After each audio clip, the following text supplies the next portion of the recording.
नमस्कार दोस्तों, स्वागत है आपका मेरे YouTube चैनल अंग्रेजी अड्डा में। आज की इस वीडियो में हम क्लास 10th की बुक फर्स्ट फ्लाइट का पहला chapter a letter to God read करेंगे।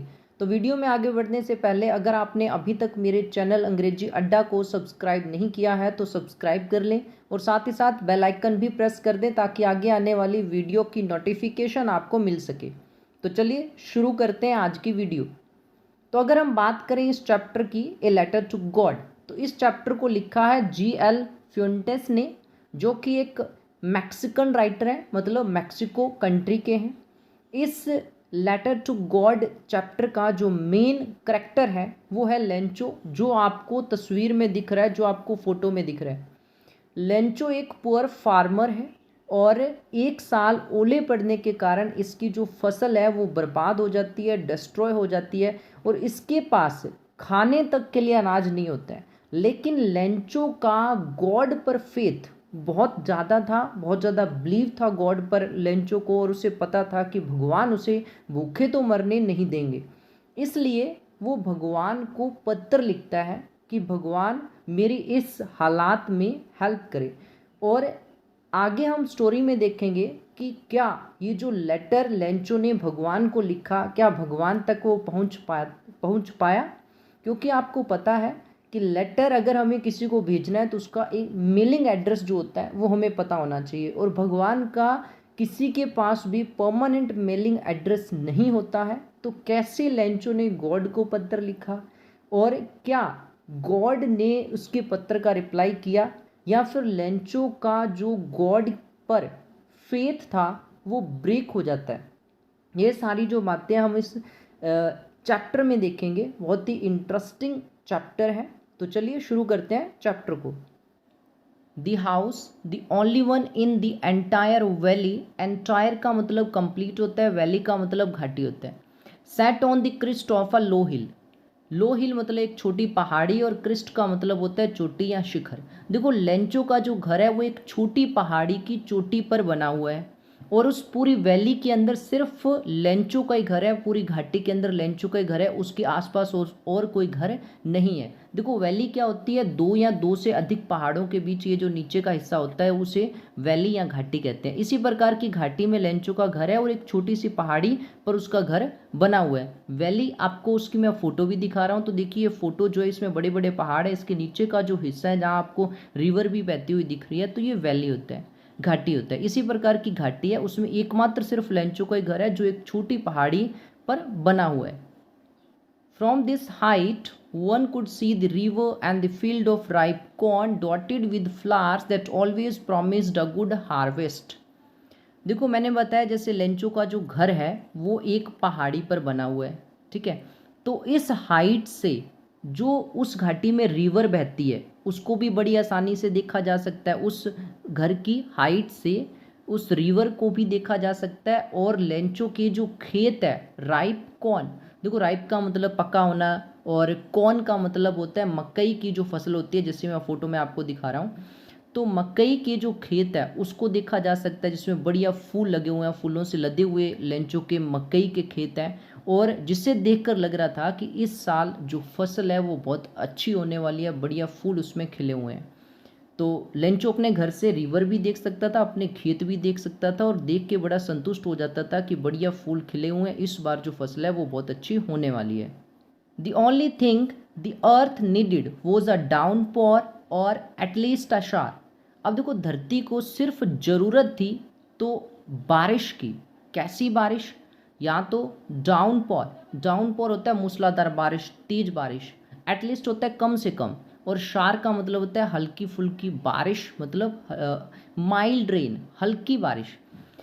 धरती को सिर्फ ज़रूरत थी, मतलब और अच्छी फसल होने के लिए धरती को चाहिए था कि तेज बारिश हो जाए, बढ़िया बारिश हो जाए, नहीं तो कम से कम थोड़ी बहुत तो बारिश हो जाए ताकि जो फसल है वो और बढ़िया हो सके। Through out the morning Lencho who knew his fields, fields मतलब खेत, इंटीमेटली का मतलब होता है क्लोजली। देखो एक फार्मर जो होता है वो अपने खेतों को बड़ा ही क्लोजली, बहुत अच्छे से जानता है कि कब किस फसल को पानी चाहिए, कब फसल पककर कटने के लिए तैयार होगी, कब किस फसल को फर्टिलाइजर्स चाहिए। तो लेंचो जो अपने खेतों को बड़ा ही क्लोजली जानता था। मॉर्निंग से ही वो क्या कर रहा था, हैड डन नथिंग, तो मॉर्निंग से ही उसने और कुछ नहीं किया था। Else but see the sky towards the north east, तो मॉर्निंग से ही लेंचो ने और कोई काम नहीं किया। नॉर्थ ईस्ट डायरेक्शन में, मतलब उत्तर पूर्व डायरेक्शन में आसमान को देख रहा था और उसे लग रहा था कि ये जो नॉर्थ ईस्टर्न हवा जो है वो अपने साथ बारिश लेके आएगी, तो नॉर्थ ईस्ट की तरफ देख रहा था कि बारिश हो जाएगी। Now we are really going to get some water women, तो लेंचो एक वुमेन से कह रहे हैं, प्रोबेबली उसकी वाइफ है, और उसे कहते हैं कि अब हम वास्तव में कुछ पानी प्राप्त करने वाले हैं, मतलब अब वास्तव में कुछ बारिश होने वाली है। The women who was preparing supper replied yes God willing, तो औरत जो कि सपर प्रिपेयर कर रही थी, सपर मतलब जो डिनर तैयार कर रही थी, उसने उत्तर दिया हाँ भगवान की मर्जी। गॉड विलिंग मतलब भगवान की मर्जी। The older boys were working in the field, field का मतलब खेत, while the smaller ones were playing near the house until the women called to them all come for dinner, तो लेंचो के जो ओल्डर बॉयज़ मतलब जो बड़े लड़के थे वो फील्ड मतलब खेत में काम कर रहे थे, और जो छोटे बच्चे थे वो घर के पास ही खेल रहे थे। और वुमेन मतलब लेंचो की पत्नी जो है वो आवाज़ लगाती है उनको और कहती है कि आओ डिनर कर लो, तो सब बैठ जाते हैं, डिनर कर रहे थे। It was during the meal, जब वो सारे बैठकर मील मतलब भोजन कर रहे थे, डिनर कर रहे थे, जस्ट एज जैसा कि लेंचो हैड प्रेडिक्टेड, प्रेडिक्टेड होता है भविष्यवाणी करना, अनुमान लगाना, तो जब वो बैठ के डिनर कर रहे थे, मील कर रहे थे, तो जैसा लेंचो ने प्रेडिक्ट किया था, क्या प्रेडिक्ट किया था कि बारिश होने वाली है, तो big drops of rain began to fall, बारिश की बड़ी बड़ी बूंदें गिरने लगती हैं। In the north east huge mountains of cloud, huge का मतलब विशाल होता है, माउंटेन्स मतलब पहाड़ या पर्वत होता है, क्लाउड्स का मतलब बादल होता है। तो नॉर्थ ईस्ट डायरेक्शन जहाँ से हवा बह रही थी, क्योंकि मॉर्निंग से लेंचो जो है वो नॉर्थ ईस्ट डायरेक्शन में ही देख रहा था, तो नॉर्थ ईस्ट डायरेक्शन में बादलों के बड़े बड़े पहाड़ जो थे कुड बी सीन अप्रोचिंग, वो आते हुए देखे जा सकते थे, मतलब हवा के साथ बड़े बड़े बादल बन के आ रहे हैं। The air was fresh and sweet, और बारिश की बूंदों के साथ साथ ये जो हवा बह रही थी वो बड़ी ही फ्रेश और बड़ी ही स्वीट मतलब मधुर लग रही थी, मधुर थी। द मैन वेंट आउट, यहाँ पे जो मैन आ रहा है वो लेंचो के लिए आ रहा है। वेंट आउट होता है बाहर जाना, फॉर नो अदर रीजन मतलब कारण, then to have the pleasure, pleasure का मतलब खुशी या फिर आनंद होता है, feeling the rain on his body, तो लेंचो को जब पता लगता है कि बारिश की बूंदें पड़ने लग गई है तो वो बाहर जाता है, सिर्फ किस रीज़न से, कि वो अपनी बॉडी पर बारिश की बूंदें जो है उनको फील कर सके। When he returned he exclaimed, जब वो रिटर्न मतलब बाहर जाके बारिश की बूंदों को फील करके वापिस आता है तो वो चिल्लाता हुआ कहता है these aren't rain drops falling from the sky, कहता है ये आसमान से गिरती हुई रेन ड्रॉप्स नहीं है, ये बारिश की बूंदें नहीं है, दे आर न्यू कॉइन्स, कहता है ये तो नए सिक्के हैं। कॉइन्स मतलब सिक्के, पैसा। तो यहाँ पे इस लाइन के अंदर लेंचो जो है वो रेन ड्रॉप्स मतलब बारिश की बूंदों की तुलना कर रहा है कॉइन सिक्कों से। क्यों कर रहे हैं? क्योंकि देखो अगर अच्छी बारिश होती है तो उसकी फसल अच्छी होगी जिसे बेच कर वो पैसा कमा सकेगा, इसलिए वो इन रेन ड्रॉप्स की तुलना कंपैरिजन किससे करता है? कॉइन्स मतलब सिक्कों से।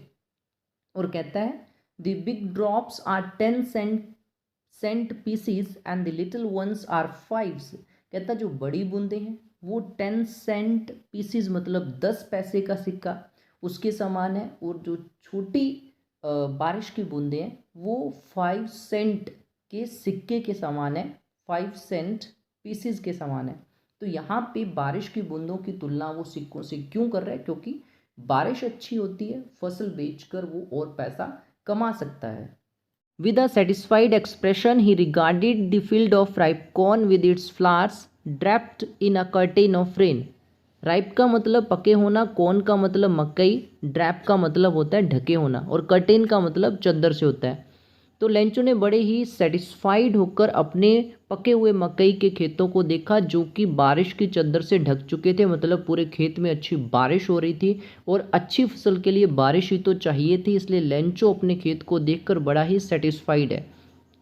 But suddenly a strong wind began to blow and along with the rain very large hailstones began to fall, लेकिन अचानक तेज हवा ब्लो करने लगती है और रेन के साथ साथ, अलोंग विद होता है साथ, और रेन के साथ साथ बड़े बड़े हेलस्टोन मतलब ओले, जिसे अपने गड़े भी कह देते हैं, वो गिरना शुरू हो जाते हैं। दीज ट्रोली डिड रिजेंबल होता है प्रतीत होना, लगना, न्यू सिल्वर कॉइन्स, सिल्वर मतलब चांदी, कॉइन्स मतलब सिक्के। और ये जो ओले थे, ये जो बर्फ़ के टुकड़े जो बारिश के साथ गिर रहे थे, ये वास्तव में अब नए चांदी के सिक्कों के जैसे लग रहे थे, क्योंकि आपको पता है ये जो ओले होते हैं वो सफ़ेद कलर के होते हैं, चमकदार होते हैं और चांदी के समान ही ये दिखाई देते हैं। तो ये जो ओले गिर रहे थे, लेंचो कहता है कि ये वास्तव में नए चांदी के सिक्कों के जैसे दिख रहे थे। The boys exposing themselves to the rain, run out होता है दौड़कर बाहर जाना, टू कलेक्ट द फ्रोज़न होता है जमे होना, और पर्ल्स का मतलब होता है मोती। तो जो छोटे बच्चे हैं लेंचो के, वो दौड़कर बाहर बारिश में जाते हैं इन जमे हुए मोतियों को, मतलब ओलों को, बर्फ़ के टुकड़ों को कलेक्ट करने के लिए। क्योंकि जब हम भी छोटे थे तो जब कभी ओले पड़ते थे, ये जो बर्फ़ के टुकड़े थे हम भी कलेक्ट किया करते थे। तो वैसे ही ये जो छोटे बच्चे हैं वो बाहर दौड़कर जाते हैं उन बारिश के टुकड़ों को बर्फ़ के टुकड़ों को कलेक्ट करने के लिए। It's really getting bad now exclaimed the man आपको बताया लेंचो के लिए आ रहे हैं। तो लेंचो ने जब ओले पड़ रहे थे तो उसे देखकर कहा कि it's really getting bad now, अब तो वास्तव में बहुत बुरा हो रहा है। I hope it passes quickly, कहता है कि मैं उम्मीद करता हूँ कि ये जल्दी से निकल जाएगा, मतलब ओले पड़ना जल्दी ही बंद हो जाएंगे। इट डिडंट पास क्विकली, लेकिन ये जल्दी बंद नहीं हुए, लगातार ओले पड़ते रहे। फॉर एन आवर मतलब 1 घंटे तक। द हेल मतलब ओले rained on the house, the garden, the hillside, the cornfield, on the whole valley। 1 घंटे तक ये जो ओले थे वो घर पर, गार्डन पर, हिल साइड मतलब पूरी पहाड़ी पर, कॉर्नफील्ड मतलब मकई के खेतों में, और पूरी वैली पर ओले पड़ते रहे 1 घंटे तक। The field was white as if covered with salt, और लेंचो का जो खेत था, जो फील्ड था, वो ओलों से सफ़ेद हो गया था, जैसे कि उसे नमक से ढक दिया गया हो। जैसा कि आपको ये फ़ोटो में दिख रहा है, ओले पड़ने के कारण पूरी जो फसल है वो बर्बाद हो चुकी है और पूरा खेत सफ़ेद दिख रहा है। Not a leaf remained on the trees, ओलों के कारण पेड़ों पर कोई पत्ती तक नहीं बची थी, सारे पेड़ों से पत्तियां झड़ चुकी थी, इतने तेज ओले पड़े थे। The corn was totally destroyed, और जो मकई के खेत थे, जो मकई थे, वो तो बिल्कुल ही बर्बाद हो चुकी थी। The flowers were gone from the plants, और पौधों से, प्लांट से जो फूल लगे हुए थे वो जा चुके थे, वो झड़ चुके थे। Lencho's soul was filled with sadness, और लेंचो का जो मन था अब बहुत ज़्यादा दुखी हो चुका था, क्योंकि इतनी मेहनत करके उसने फसल तैयार की थी, अब पकने को तैयार थी उसकी फसल, और सब कुछ ख़त्म हो गया था। व्हेन द स्टॉर्म का मतलब तूफ़ान, हैड पास्ड, जब ये तूफ़ान गुजर गया मतलब ओले पड़ना बंद हो जाते हैं। He stood in the middle of the field, और वो जाके खेत के बीच में खड़ा हो जाता है। सैड टू हिज सन्स, और अपने बेटों से कहता है, a plague of locust would have left more than this. Locust का मतलब होता है टिड्डी दल। टिड्डी दल मतलब एक ऐसी टिड्डी जो कि लाखों की संख्या में आती है और फसल पर अटैक कर देती है, फसल को खा जाती है। तो लेंचो ने कहा कि ये जो टिड्डी दल होता है वो भी इससे कहीं ज़्यादा छोड़ कर जाता है, मतलब जितना नुकसान ओलों ने किया है टिड्डी दल भी इतना नुकसान नहीं करता है। The hell has left nothing, कहता है ये जो ओले हैं उन्होंने तो कुछ भी नहीं छोड़ा खेत में। This year we will have no corn, कहता है कि इस पूरे साल हमारे पास कोई कॉर्न नहीं होगा। That night was a sorrowful one, वो जो रात थी वो बड़ी ही उदासी से भरी हुई रात थी। सब उदास थे क्योंकि उनका पूरा जो हार्ड वर्क था वो जा चुका था, बेकार हो गया था, क्योंकि फसल एक दिन में तैयार नहीं हो जाती। ये नहीं कि बीज बो के छोड़ दे और फसल अपने आप तैयार हो जाती है, तो हार्ड वर्क करना पड़ता है, वो सब कुछ बर्बाद हो गया था। All our work for nothing, कहता है कि हमने जितनी भी मेहनत की थी खेत में सब बेकार गया। There is no one who can help us, कहता है कि अब कोई हमारी हेल्प नहीं कर पाएगा, यहाँ कोई नहीं है जो हमारी हेल्प कर सके, क्योंकि आपको पता है कि आसपास और कोई घर भी नहीं है, कोई और दूसरा फार्मर नहीं है जो लेंचो की हेल्प कर सके। We will all go hungry this year, इस साल तो हम सब भूखे मरने वाले हैं। लेंचो उस रात बड़ा ही उदास है, अपने परिवार को कह रहा है। All through the night, Lencho thought only of his one hope, the help of God, whose eyes, as he had been instructed, see everything, even what is deep in one's conscience. conscience का मतलब होता है अंतरात्मा, और instructed का मतलब होता है बताया जाना, सिखाया जाना। तो पूरी रात लेंचो अपनी सिंगल होप, एकमात्र उम्मीद के बारे में ही सोचता रहा, और उसे उम्मीद क्या थी? द हेल्प ऑफ गॉड, कि ऐसे सिचुएशन में भगवान ही मेरी हेल्प कर सकते हैं। और लेंचो को ये सिखाया गया था, हमेशा उसे ये सिखाया गया था, बचपन से ये बताया गया था कि भगवान की आंखें सब कुछ देखती है, यहाँ तक कि किसी व्यक्ति के मन में क्या चल रहा है ये भी भगवान देखते हैं। जैसे हमें भी बताया जाता है कि भगवान सब देखते हैं, अच्छा कर रहे हैं बुरा कर रहे हैं, भगवान सबको देख रहे हैं। तो लेंचो को भगवान पे स्ट्रॉन्ग फेथ था कि भगवान मेरी इस हालत में मुझे भी देख रहे हैं और मेरी हेल्प करेंगे। तो उन्हें उम्मीद थी कि भगवान मेरी हेल्प जरूर करेंगे। Lencho was an ox of a man. Ox of a man का मतलब होता है hard working man, working like an animal in the fields, but still he knew how to write. देखो लेंचो एक ऑक्स ऑफ अ मैन था, मतलब hard working man था, लेकिन और खेतों के अंदर वो जानवरों के समान मेहनत करता था, काम करता था पूरा पूरा दिन, लेकिन फिर भी वो जानता था कि लिखा कैसे जाता है, हाउ टू राइट, लिखा कैसे जाता है। इसका मतलब वो जानवरों के समान खेतों में काम करता था, लेकिन अनपढ़ नहीं था। द फॉलोइंग संडे, अगले Sunday, at daybreak, he began to write a letter which he himself would carry to town and place in the mail. तो अगले संडे को डे ब्रेक मतलब वो पूरा दिन देखो काम करता है, तो डे ब्रेक मतलब दिन में जैसे भी उसे टाइम मिला, ब्रेक मिला, तो अगले संडे को जब भी उसे टाइम मिला वो पत्र लिखना शुरू कर देता है, जिसे वो खुद टाउन तक लेके जाएगा, शहर तक लेके जाएगा और उसे डाक में डालेगा। It was nothing less than a letter to God. देखिए ये जो लेटर था वो एक आम लेटर नहीं था, क्योंकि ये letter a letter to God था, भगवान को लिखा गया पत्र था। अब लेटर में देखो उसने लिखा क्या था, तो लेंचो ने लिखा था, God he wrote, if you don't help me my family and I will go hungry this year. I need 100 pesos in order to sow my field again and to live until the crop comes because the hailstorms।